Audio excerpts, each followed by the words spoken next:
கிறிஸ்துவுக்குள் பிரியமானவர்களே, ஆண்டவராய் இயேசுவின் நாமத்தினாலே உங்களை நான் வாழ்த்துகிறேன். எல்லாம் சந்தோஷமாக இருக்கீங்களா?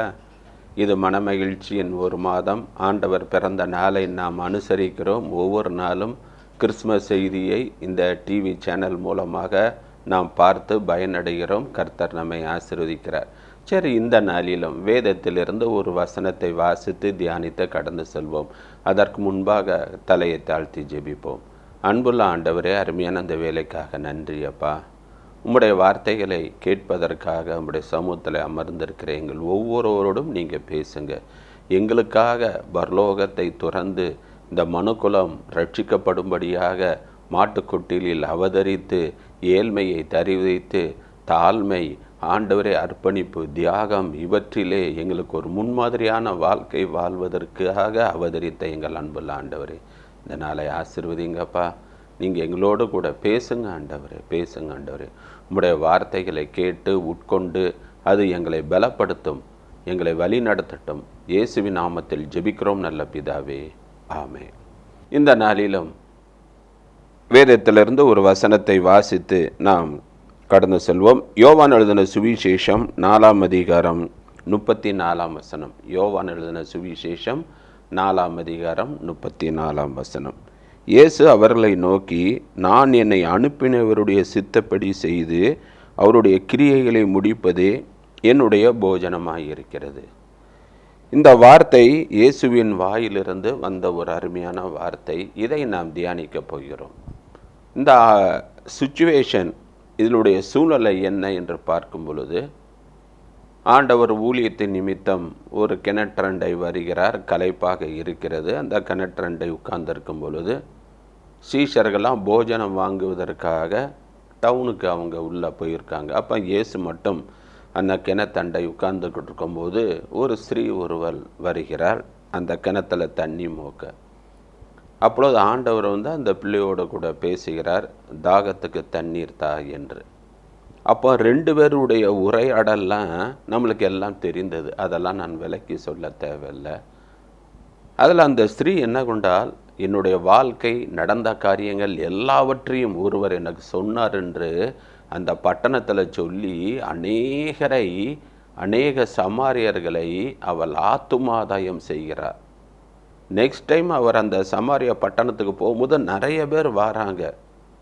அந்த பெண் இயேசுவை குறித்து சொன்னாலே அவர் இவர்தானோ என்று அவரை பார்க்க, அவருடைய வார்த்தைகளை கேட்க வந்தார்கள் என்று வேதத்தில் பார்க்கிறோம்.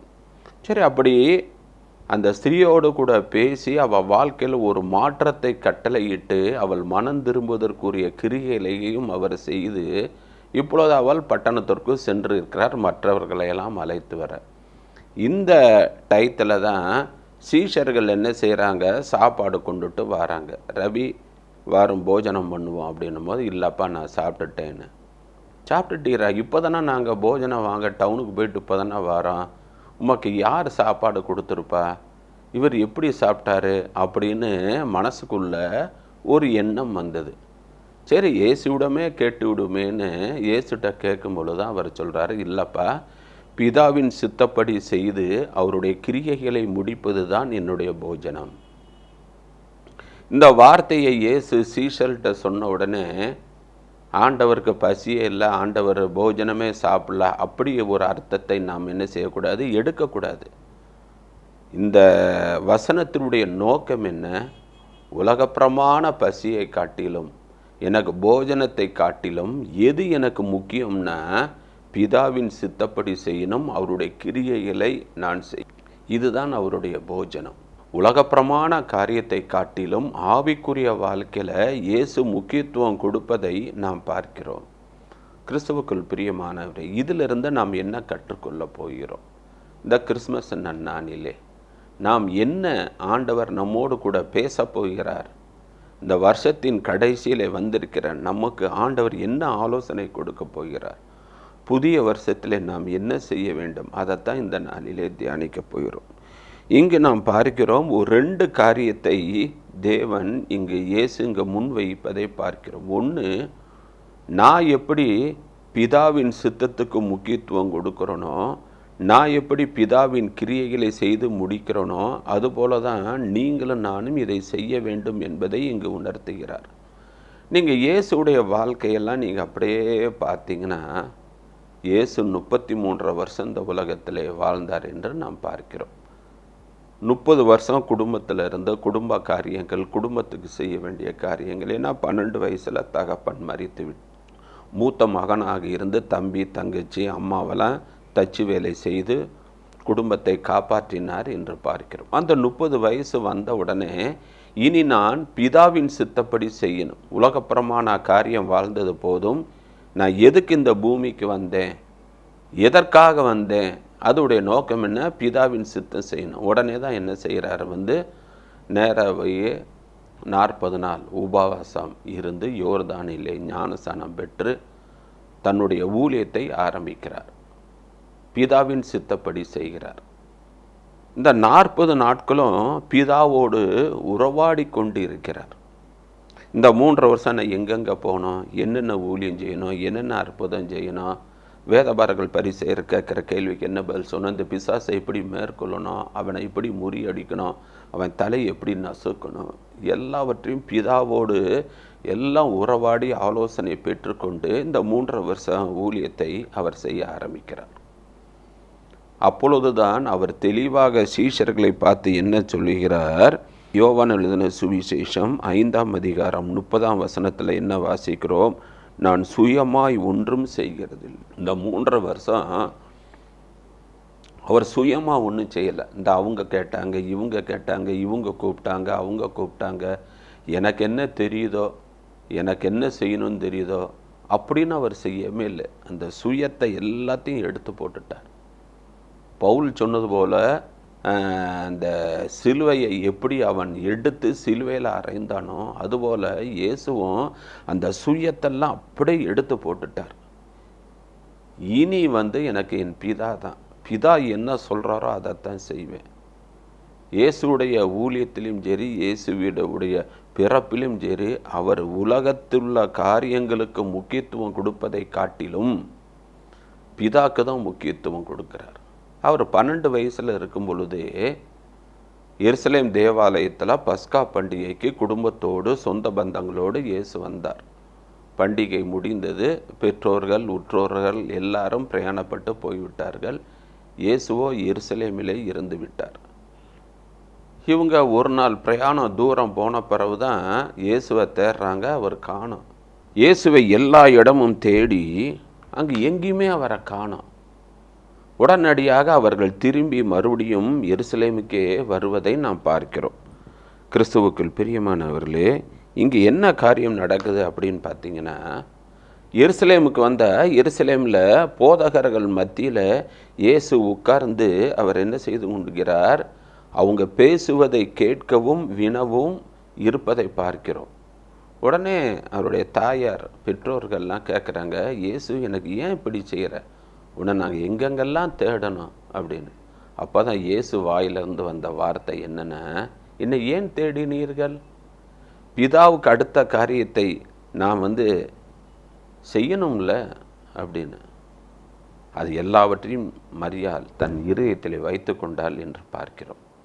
அப்போ அந்த 12 வயசில் கூட பாருங்கள், பிதாவின் சித்தத்தை நிறைவேற்ற வேண்டும், அதிலிருந்து ஆரம்பிக்கிறதான் ஃபுல்லாக பார்த்திங்கன்னா, எல்லாரிடமும் நான் சுயமாய் வரவில்லை, பிதா என்னை அனுப்புனார், அதனால தான் வந்தேன். அதுபோல் நீங்கள் இன்னொரு இடத்துல பார்க்கிறோம், யோவான் 8ஆம் அதிகாரம் 42ஆம் வசனத்திலையும் நான் சுயமாய் வரவில்லை, அவரே என்னை அனுப்பினார். யோவான் 5:3 நான் சுயமாக ஒன்றும் செய்ய மாட்டேன்றாரு. இங்கு 8:42 நான் சுயமாய் வரவில்லை, அவரை என்னை அனுப்பினார் என்று பார்க்கிறோம். அப்போ வந்த நோக்கம் அவர் எல்லாமே பாருங்கள், நான் சுயமாக ஒன்றும் செய்யலப்பா, எல்லாம் என்னுடைய பிதாவுடைய சித்தம். அதுபோல தான் யோவான் 12ஆம் அதிகாரம் 49ஆம் வசனத்தில் பார்த்தீங்கன்னா, நான் சுயமாய் பேசவில்லை, நான் பேச வேண்டியது இன்னதென்று உபதேசிக்க வேண்டியது இன்னதென்றும் என்னை அனுப்பினா பிதாவே எனக்கு கட்டளையிட்டார். அப்போ அந்த ஊழியத்தில் அவர் சுயமாக ஒன்றும் பேசலை, சுயமாக ஒன்றும் செய்யலை, எல்லாமே பிதா என்ன கட்டளை இட்டாரோ அதைத்தான் அவர் செய்தார். நீங்கள் சிலுவையில் 7 வசனங்கள் மொழிந்தார் அல்லவா, பாருங்கள். இதுவும் அந்த 7மே ஜெபம்.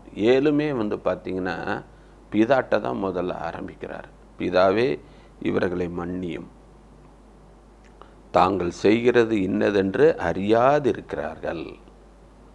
அதுபோல் 7வது வார்த்தையும் பாருங்க, பிதாவே என் ஆத்துமாவை உம்மிடம் நான் ஒப்படைக்கிறேன். ஒப்படைத்தால் அதை சொல்லி தலையை சாய்த்து ஜீவனை விட்டார் என்று பார்க்கிறோம். அப்போ எதுக்கெடுத்தாலும் பிதா பிதா பிதா பிதா பிதாவுடைய சித்தன்ன, பிதாவுடைய நோக்கம்ன, பிதா எங்கே போக சொல்கிறாரு, பிதா என்ன பேச சொல்கிறாரு, பிதா என்ன செய்ய சொல்கிறாரு, அதுதானே ஒழிய வேற அவர் எதுக்குமே முக்கியத்துவம் கொடுக்கவில்லை. உலகப்பிரமாண காரியத்திலே நேரத்தை ஒதுக்குவதை காட்டிலும் பிதா கொடுக்கிற வேலையை செய்வது, அதுதான் அவருடைய பிரதான நோக்கமாக இருந்தது என்று பார்க்கிறோம்.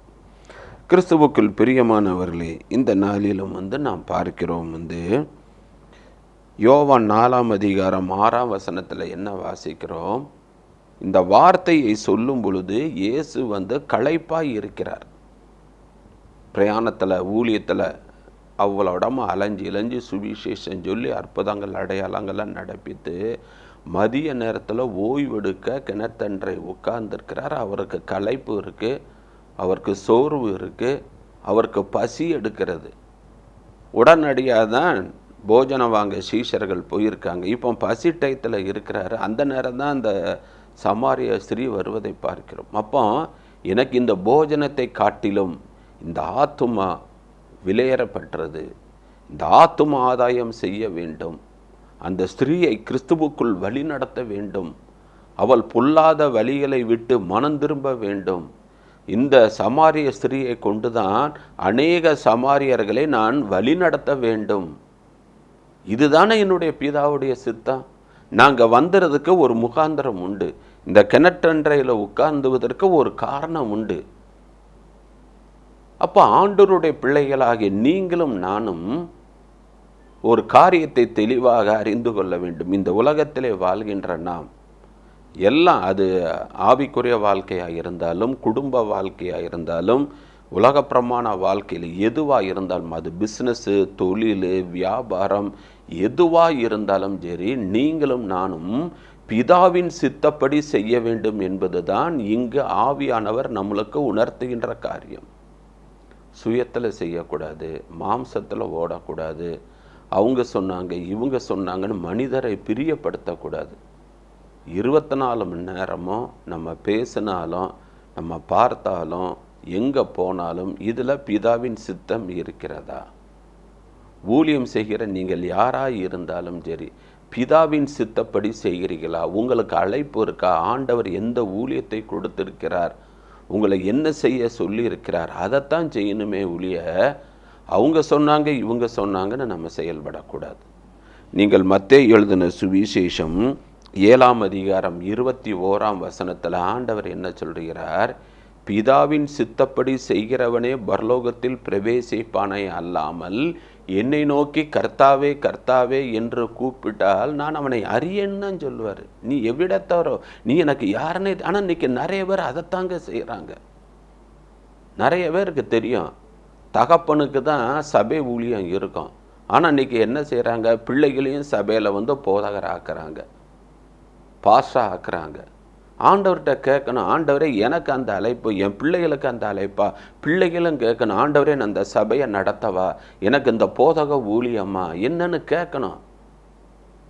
எனக்கு தெரிஞ்ச ஒரு பாஸ்டர் இருக்கிறார், அவருக்கு அழைப்பு போதக ஊழியம், அவர் சபையை நடத்தி கொண்டு இருக்கிறார். அவருக்கு பிள்ளைகள் 4 பேர். 4 பேருக்கும் அவங்கெல்லாம் சுவிசேஷர்களாக தான் தேவன் அழைத்தார். ஆனால் அவங்களாம் இன்றைக்கி சபையை நடத்தி வருவதனால தான் சபையில் வளர்ச்சி இல்லை, ஆத்துமாக்கள் அதிகமாக இல்லாமல் 20 வருஷம் 30 வருஷம் ஆனாலும் அந்த சபை மந்த நிலைமையில் இருக்கிறது, வளர்ச்சி இல்லை. ஏன்னா அது தேவனுடைய சித்தம் இல்லை. கிறிஸ்துவுக்குள் பிரியமானவர்களே, இன்றைக்கி நிறைய பேர் அவன் பத்திரிக்கை போட்டால் நானும் போடணும், அவன் டிவியில் பேசுகிறான் நானும் டிவியில் பேசணும், அவன் செய்கிறான் நானும் செய்கிறேன். அப்படி செய்யாதீங்க. தேவனுடைய சித்தம் இருக்கிறதா? இதில் ஆண்டவர் பிரியப்படுகிறாரா? அவருடைய விருப்பம் என்ன? அதைத்தான் கேட்கணும்.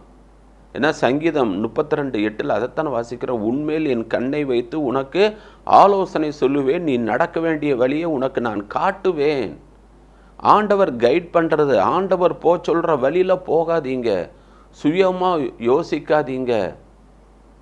உங்கள் ஃப்ரெண்ட்ஸ் சொன்னால், அவங்க சொன்னால், இவங்க சொன்னால் எதையும் செய்யாதீங்க, பிதாவின் சித்தப்படி செய்யுங்க.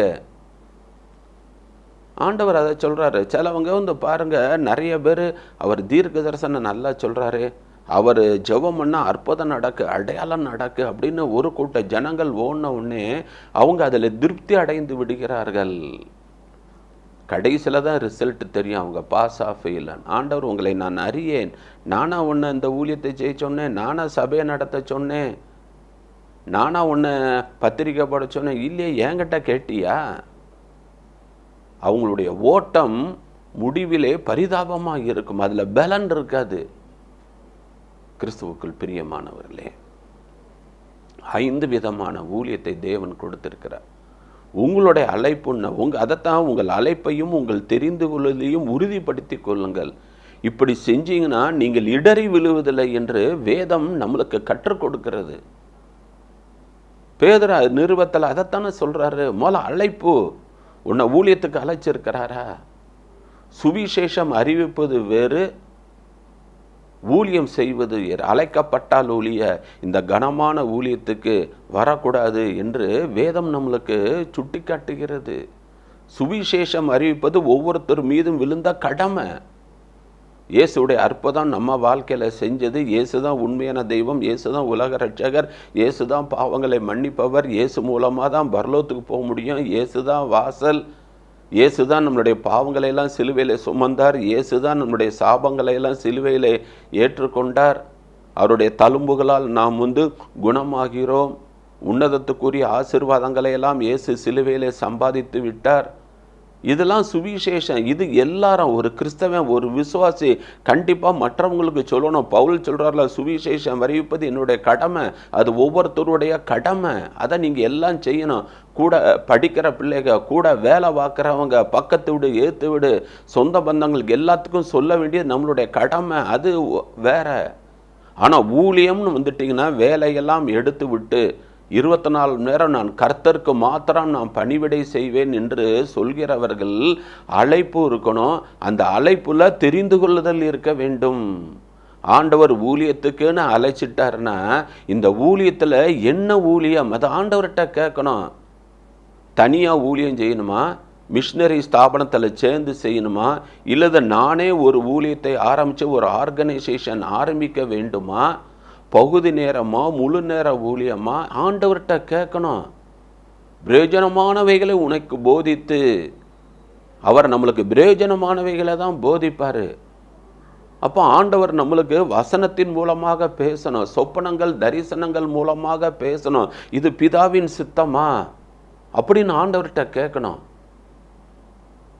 கிறிஸ்துவுக்குள் பிரியமானவர்களே, நல்லா கவனித்து பாருங்க. ஒரு வீடு ஒன்று கட்டி கொண்டு இருக்கிறார்கள். ஒரு மனிதன் வெளியே இருந்து பார்க்குறான், மாடியில் செங்கல் கொண்டு போகிறதுக்கு ஆள் இல்லை, அங்கே தண்ணி கொண்டு போகிறதுக்கு சாந்து கொண்டு போகிறதுக்கு ஆள் இல்லை என்பதற்காக இவன் என்ன செய்கிறான், அவங்களுக்கு ஹெல்ப் பண்ணுறான். செங்கல், தண்ணி, சாந்து எல்லாத்தையும் மேலே கொண்டு போய் அவங்களுக்கு உதவி செய்கிறான். அப்படி செங்கலெல்லாம் கொண்டு போகும்போது கையில் அடிபடுகிறது, ஒரு துணியை வச்சு கட்டுகிறான். அவ்வளோ தூரம் கஷ்டப்பட்டு கடைசியில் முதலாளி எல்லாத்துக்கும் சம்பளம் கொடுக்கும்போது அந்த கொத்தனாருக்கு, சித்தாளுக்கெல்லாம் ஒரு நாள் சம்பளம் அது எவ்வளோன்னு பார்த்து கொடுக்கும் பொழுது இவன் வருகிறான். அப்போ அந்த முதலாளி, நீ யாருப்பான? இல்லைப்பா நான் தான் இல்லைன்னு செஞ்சேன். நான் உன்னை கூப்பிடவே இல்லையே. இல்லை, நான் தாங்க செங்கலெல்லாம் கொண்டு போனேன், தண்ணி கொண்டு போகிறதுக்கு ஆள் இல்லை, நான் தான் செஞ்சேங்க, பாருங்கள் செங்கலை கொண்டு போகும்போது எனக்கு அடியெல்லாம் பட்டிருக்கு அப்படின்னு கேட்டிங்கன்னா, எப்போ நான் உன்னை கூப்பிடவே இல்லைப்பா. சரி சரி, இவ்வளோ தூரம் செஞ்சால் இந்த வச்சுக்க ஒரு 50 100 அவ்வளோதான் கொடுப்பாங்க. அதுபோல் இன்றைக்கி நிறைய பேர் ஓடிக்கொண்டு இருக்கிறீர்கள். ஊழியம் வளரலையா, ஆத்துமாதாயங்கள் பண்ணலையா, சபை வளரலையா, ஆண்டவர் உங்கள் பயன்படுத்தலையா, இன்னும் அதே மந்த நிலைமையில் இருக்கிறீங்களா, ஆராய்ந்து பார்க்கணும். நம்ம போகிற பாதை சரியா, நம்ம செய்கிற ஊழியம் சரியா, நம்ம செய்கிறது தேவனுக்கு பிரியமாக இருக்கிறதா? கடைசியில் ஃபெயில்னு மார்க் எடுத்தீங்கன்னா வாட் இஸ் த யூஸ்? நம்ம ஓடின ஓட்டம் எல்லாம் வீணாய் போய்விடுமே. எங்கள் ஊரில் ஒரு பாஸ்டர் ஒருவர் என்னை சந்தித்தார். அவர் உடனே வந்து, பிரதர் இந்த மாதிரி நான் ஒரு சபை கட்டணும், எனக்கு ஏதாவது உதவி செய்யுங்கன்னு. நான் சொன்னேன், ஏற்கனவே சபை வச்சுருந்தீங்களே, நான் வந்து செய்தியெல்லாம் உங்களுக்கு கொடுத்தேன்ல, ஏன் அந்த சபை அந்த சர்ச்சு என்னாச்சுன்னு? இல்லை எல்லாம் பிரிச்சுடாச்சு அப்படின்னு. ஏன்னு? அப்போ தான் வந்து அவருடைய காரியத்தை சொன்னார். பிரதர், எனக்கு ஒரு சொப்பனம் வந்தது. அவர் என்னென்னா, இந்த சைக்கிளில் சேலை நைட்டி இதெல்லாம் வச்சு கிராமங்களில் போய் ஊழியம் செய்பவர். ஒரு நாளைக்கு ஒரு வீட்டில் போய் அந்த சேலை எல்லாத்தையும் காண்பிக்கும் போது அங்கே ஒரு பிள்ளை அப்படியே தலை சுற்றிச்சு. இவர் இவளுக்குள்ள ஏதோ ஒரு அசுத்தாவி இருக்குன்னு அவர் ஜெபம் பண்ணுறாரு. உடனே அந்த அசுத்தாவி போய்விட்டது. இதை வந்து சர்ச்சில் வந்து சாட்சி சொன்னார், இந்த மாதிரி இருந்தது அப்படின்னு. உடனே சர்ச்சில் உள்ள ஒரு ஆள், ஒரு வசதியான ஆள், பிரதர் ஆண்டவர் உங்களை ஊழியத்துக்கு அழைக்கிறாரு, வாங்க ஒரு சபை ஆரம்பிங்க, நான் உங்களுக்கு வேண்டியதெல்லாம் செய்கிறேன்னு. உடனே தன்னுடைய நிலத்தில் ஒரு கூரையை போட்டு ஒரு டென்ட்டு போட்டு சபையை ஆரம்பிக்க சொன்னார். இவர் என்ன செஞ்சார்? அவர் போய்கிட்டு இருக்க சபையிலேருந்து ஒரு 10 ஆத்மாவை கூட்டு போய் அங்கே சபையை ஆரம்பிச்சிட்டார். இந்த பாஸ்டர் சொன்னார், என் விசுவாசிகளெல்லாம் அவர் கூட்டுட்டு போயிட்டார் அப்படின்னு கண்ணீர் விட்டார். நான் சொன்னேன், உங்கள் ஆடுகள் உங்களுக்கு திரும்பி வரும், கவலைப்படாதீங்க. நீங்கள் எவ்வளோ கர்ப்ப வேதனையோடு அந்த ஆத்துமாக்களை ஆதாயம் பண்ணீர்கள் என்பது தேவன் அறிவார். நீங்கள் ஜெபம் பண்ணுங்க, கர்த்தர் பார்த்து கொள்வார். இப்போ அங்கே ஒரு 3 மாதம் அவர் என்ன செஞ்சார்? சபையை ஆரம்பிக்கும் பொழுது அந்த புதிய சபையை ஆரம்பித்த அவருக்கும் இந்த இடம் கொடுத்தார் பார்த்தீங்களா, அவருக்கும் ஒரு சின்ன பிரச்சனை. இவர் சொன்னதை அவர் செய்யலை. சரிப்பா சார், ரைட், ஓகே, பார்ப்போம் அப்படின்னு 2 வாரம் ஒரு மனஸ்தாபத்தோடு பிரிந்து போயிட்டாங்க. சண்டே அந்த இடத்துக்கு போனால் சர்ச்சே காணும், எல்லாம் கூரையெல்லாம் பிரித்து மேய்ஞ்சாச்சு. இவர் ஃபோன் பண்ணுறாரு, என்ன பிரதர் இங்கே சபையை சர்ச்சை காணுன்னு. ஆமாம், அதெல்லாம் உங்களுக்கு எனக்கு ஒத்து வராது பிரதர், நீங்கள் உங்கள் வேலையை பாருங்கள், நான் சொன்னதை கேட்கல, நீங்கள் போங்கன்னு. அப்போ அந்த விசுவாசிகள்லாம் சபை இல்லை, சர்ச்சு இல்லைன்னு திரும்பி மறுபடியும் தாய் சபைக்கே போனார்கள். என்கிட்ட சொல்லி முறையிட்டார். நான் சொன்னேன், உங்களுடைய அழைப்பு சபை ஆரம்பிப்பது அல்ல. நீங்கள் உங்கள் சபையில் இருந்து ஆத்துமாதாயம் பண்ணி அந்த ஆத்துமாக்களை சபைக்கு தான் கொண்டு வரணும். உங்கள் பாஸ்டருக்கு நீங்கள் உதவியாக தான் இருக்கணுமே ஒழிய இங்கே நின்று 10 ஆத்துமாக்களை கொண்டு போய் சபை ஆரம்பிப்பது தேவனுடைய சித்தம் இல்லை. இன்னைக்கு நிறைய பேர் அதைத்தானே செய்கிறாங்க.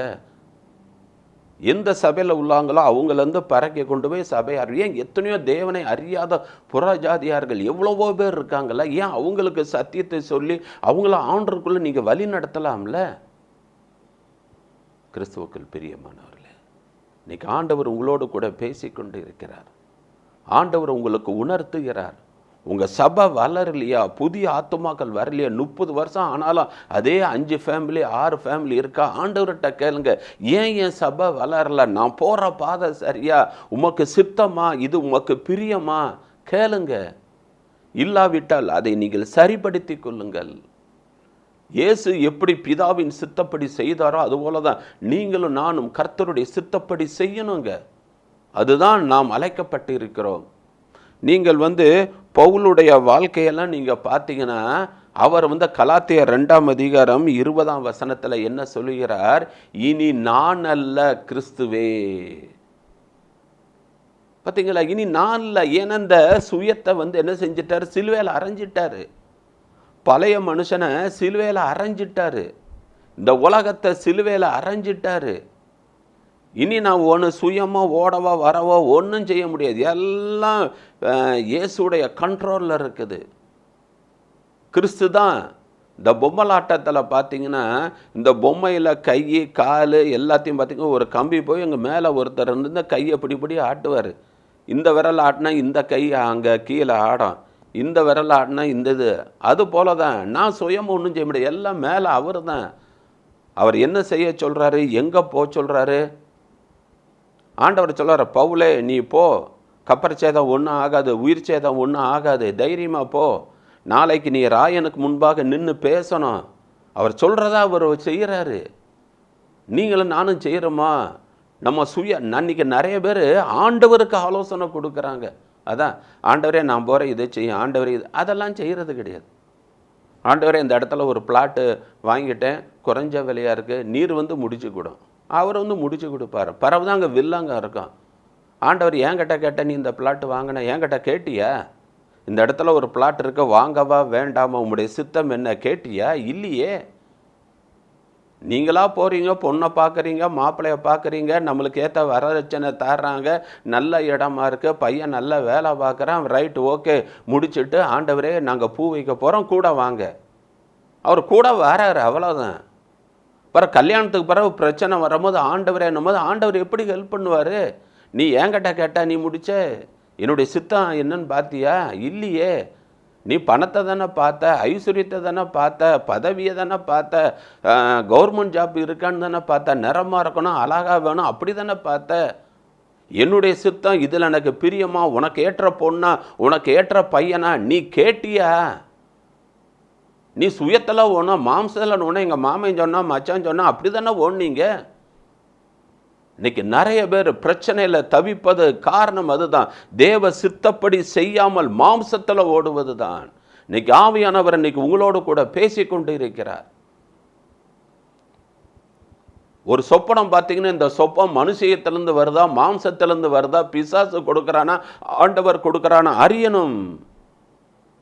அதுக்கு தான் வந்து ஆவிகளை பகுத்தறிக்கத்தக்க வரத்தை கேட்கணும்.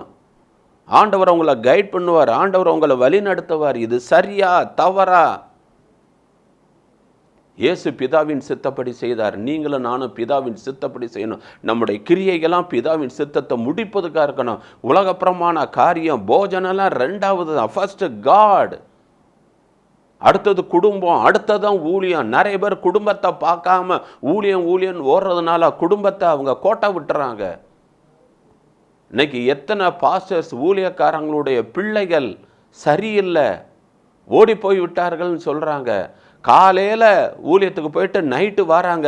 இந்த பிள்ளைகள் தனியாக இருக்க, யாராவது ஒரு பாதுகாப்புக்கு இங்கே கொடுக்க வேண்டும். பிள்ளைகள் என்ன செய்கிறாங்க, ஏது செய்கிறாங்க, எங்கே போகிறாங்க, எங்கே வராங்க, செல்ஃபோனில் யார்கிட்ட பேசுகிறாங்க, ஏன் அதெல்லாம் ஏன் நோட் பண்ண மாட்டுறாங்க? பர ஆண்டவரேன்னா அவர் என்ன செய்வார்? கிறிஸ்துவுக்குள் குடும்பத்தை கவனிங்க, பிள்ளைகளை கவனிங்க, குடும்பத்தில் சாட்சியாக இருங்க, பிதாவின் சித்தத்தை நிறைவேற்றுங்க. அதைத்தான் இங்கே பார்க்கிறோம். வந்து கலாத்தியர் 6:14 நானும் சிலுவையில் அறையுண்டு இருக்கிறேன். பாருங்க, ஒரு காரியத்தை சிலுவையில் அரைஞ்சிட்டிங்கன்னா அந்த சிலுவையிலேருந்து அது வருமா? ஒரு பேப்பரோ ஒரு போர்டோ ஏதோ ஒரு பொருளை சிலுவையில் ஒரு மரத்தில் ஆணி வச்சு அடிச்சிட்டிங்கன்னா அது வராது, அது அங்கே தான் இருக்கும். அது போல தான் சில குணங்கள், சுவாபங்கள், சிலருடைய பழக்க வழக்கங்கள், உங்களுக்கு பிடிக்காத காரியம், ஆண்டவர் எதெல்லாம் வேண்டான்றோ அதெல்லாம் சிலுவையில் அரைஞ்சிருங்க. கிறிஸ்துவுக்குள் பிரியமானவர்களே, இங்கு நாம் அதைத்தான் பார்க்குறோம். வந்து நான் என்னை அனுப்பினவருடைய சித்தப்படி செய்து அவருடைய கிரியைகளை முடிப்பதே என்னுடைய போஜனம். போஜனத்துக்கு முக்கியத்துவம் கொடுக்காதீங்க. பசிக்காக சாப்பிடுங்க, ருசிக்காக சாப்பிடாதீங்க. சரி, நம்மளுக்கு இந்த போஜனம் இருக்கா, ரைட் ஓகே, அதை நீங்கள் ஆசீர்வதித்து சாப்பிடுங்க. அதை விட்டுட்டு போஜனத்துக்கு முக்கியத்துவம் கொடுக்காதீங்க. ஒரு வேதனையான காரியம். இந்த தொண்டை வேலை தான், இந்த தொண்டை வரதாங்க ருசி. இதுக்காக தேவனுடைய கிரியைகளை வந்து கையை வச்சிடாதீங்க. எனக்கு சாப்பாடு தான்ப்பா முக்கியம், எனக்கு ருசியாக வேணும். ஒரு பாஸ்டர்ஸ் மீட்டிங் முடிந்தது. ஏன்னா ஒவ்வொரு மாதமும் ஒவ்வொரு சபையில், அவர் ஒரு எளிமையான சபை, சின்ன சபை, வருமானம் அவருக்கு கொஞ்சம்தான். அங்கே பாஸ்டர்ஸ் மீட்டிங் முடிஞ்சோடனே சாப்பாடு போட்டாங்க. அங்கே எல்லாருக்கும் சோறு போட்டு சாம்பார் ஊற்றி ஒரு பொரிக்கறி வச்சாங்க. ஒரு பாஸ்டர் எழுந்தா, இன்னும் எலும்பு துண்டு ஒன்றும் கிடையாதா, சிக்கன் ஒன்றும் கிடையாதா, எனக்கு வெறும் சாம்பார்னா நான் வந்திருக்க மாட்டேனே என்று. சாப்பிடலை, உட்காரல, நின்றுக்கிட்டு இருக்காரு. பிறதான் இன்னொரு போதகர் வந்து தன் காசை கொடுத்து என் கையில் கொடுத்து போய் போன்லெஸ் ஏதாவது வாங்கிட்டு வாங்கன்னு வாங்கிட்டு வந்து எல்லாருக்கும் கொடுத்த பிறகுதான் அவர் சாப்பிட உட்கார்ந்தார். அப்போ நான் ஆண்டவருடைய ஊழியத்தை காட்டிலும் அந்த கூட்டத்தில் கர்த்தருடைய வார்த்தையை காட்டிலும் அவருக்கு சாப்பாடு தான் முக்கியமாகி போச்சு. பார்த்தீங்களா, தேவன் எப்படி ஆசீர்வதிப்பார்? ஆண்டவர் சொல்ற எனக்கு போஜனத்தை காட்டிலும் அந்த ஆத்துமாதான் முக்கியம். அந்த சிறிய கிறிஸ்துவுக்குள் கொண்டு வந்துட்டு அந்த பிள்ளை மனம் மாறினா அநேக சமாரியர்கள் ரட்சிக்கப்படுவார்களே. எனக்கு சாப்பாடெல்லாம் பிறவு, பிதாவின் கிரியைகளை முடிப்பது தான் என்னுடைய போஜனம். இந்த செய்தியை கேட்டுக்கொண்டு இருக்கிற உங்கள் ஒவ்வொருவருக்கும் ஆண்டவர் நீர் பேசிக்கொண்டு இருக்கிறார். மாம்சத்தில் ஓடாதீங்க, சுயத்தை ஓடாதீங்க, மனுஷரை பிரியப்படுத்தாதீங்க. இன்னைக்கு நிறைய ஒரு சர்ச்சுக்கு போனேன், ஒரு பிள்ளை வந்து கீழே உட்காந்துருந்தா. சர்ச்சு முடிஞ்சோன்னு கேட்டேன், இன்னம்மா நீ வந்து கொயரில் உட்காந்தியே, ஏன் உட்காரலன்னு கேட்டேன். இல்லை, எங்கள் அப்பா கமிட்டியில் இல்லைல்ல. அப்போனா உங்கள் அப்பா கமிட்டியில் இருந்தால் நீங்கள் கொயரில் இருப்பீங்க. இன்னைக்கு எத்தனை பேர் இப்படி நடக்கிறோம் பார்த்தீங்களா? ஏதோ ஒரு ஆதாயத்துக்காக ஆலயத்துக்கு இப்போல்லாம் நல்லா சர்ச்சில் போகிறது கிடையாது. இவன் மூஞ்சில் முழிக்கவா, இவன் பக்கத்தில் போய்க்கிறோம். நான் எல்லாருக்கும் சொல்லுவேன், நீங்கள் மனுஷருக்கென்று ஊழியம் செய்யுங்கள், கர்த்தருக்கென்று செய்யுங்கள். மாம்சத்தில் ஓடாங்க, சுயத்தை ஓடாங்க, எல்லாத்தையும் சிலுவையில் அரைஞ்சிருங்க. பிதாவின் சித்தம், ஆண்டவர் என்ன சொல்கிறாரோ அதைத்தான் நான் செய்வேன். அந்த உறுதிக்குள்ளே இன்னைக்கு ஒரு தீர்மானம் எடுங்க.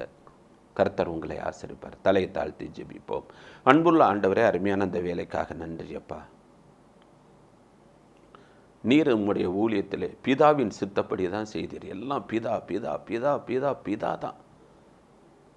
பிதா சித்தப்படி தான் வந்தேன், பிதா சித்தப்படி தான் பேசுவேன், பிதா சித்தப்படி தான் செய்வேன். நான் சுயமாக வரல. அதுபோல தான் உம்முடைய பிள்ளைகளாகிய நாங்கள் உம்முடைய அடிச்சுவடுகளை பின்பற்றுகிற நாங்களும் சுயத்தில் ஓடக்கூடாது. அது எந்த காரியமாக இருந்தாலும் சரி, அது ஊழியமாக இருந்தாலும் சரி, பிஸ்னஸ், வேலை, தொழில், குடும்ப காரியங்கள் எதுவாக இருந்தாலும், ஒரு வீடு கட்டுருமா, ஒரு ஃபாரினுக்கு போகவா வேண்டாமா, ஒரு திருமண காரியமா, எதுவாக இருந்தாலும் அப்பா, நாங்கள் மாம்சத்தில் தீர்மானம் எடுக்காதபடி உம்முடைய சித்தம் இது உமக்கு பிரியமா, இதில் நீர் ஆவல் உள்ளவராக இருக்கிறீரா அப்படின்னு உம்மிடத்தில் ஆலோசனை கேட்டு அதன்படி செயல்பட எங்களுக்கு நீர் அனுக்கிரகம் பண்ணும். ஊழியத்திலும் சரி, அது தனித்தால் ஊழியமா, இல்லது மிஷினரி ஸ்தாபனத்தில் சேர்ந்து செய்யணுமா, இல்லது தனியாக ஊழியம் செய்யணுமா, பத்திரிக்கை ஆரம்பிக்கணுமா, எதில் என்ன செய்யணும், எல்லாவற்றிலும் தேவனுடைய சித்தம், இதில் தேவனுடைய வழிநடத்துதல் இருக்குதா என்பதை தெளிவாக ஆராய்ந்து அறிந்து செயல்பட நீர் அனுக்கிரகம் போடணும். ஓடின ஓட்டம் வீணாய் போகாதபடி நல்லது உண்மையும் உத்தமான ஊழியக்காரனே என்று கர்த்தர் அங்கீகரிக்கத்தக்கதாக ஒவ்வொருத்தருடைய ஓட்டத்தை நீர் ஆசீர்வதியும் அப்பா. நீங்கள் அப்படி செய்யப்படுற கிருபைக்காக நன்றி. இயேசுவின் நாமத்தில் ஜெபிக்கிறோம் நல்ல பிதாவே, ஆமென். கிறிஸ்துவுக்குள் பிரியமானவர்களே, இனி சுயத்திலேயோ மாம்சத்திலேயோ செயல்படாதபடி பிதாவின் சித்தம் என்ன என்பதை அறிந்து அதன்படி செய்யுங்கள். கர்த்தர் உங்களை ஆசீர்வதிப்பார். God bless you. You better not cry, you better not pout, I'm telling you why. Santa Claus is coming to town. Little tin horns, little toy drums, Rudy toot-toots and Rowdy tum-tums. Santa Claus is coming to town.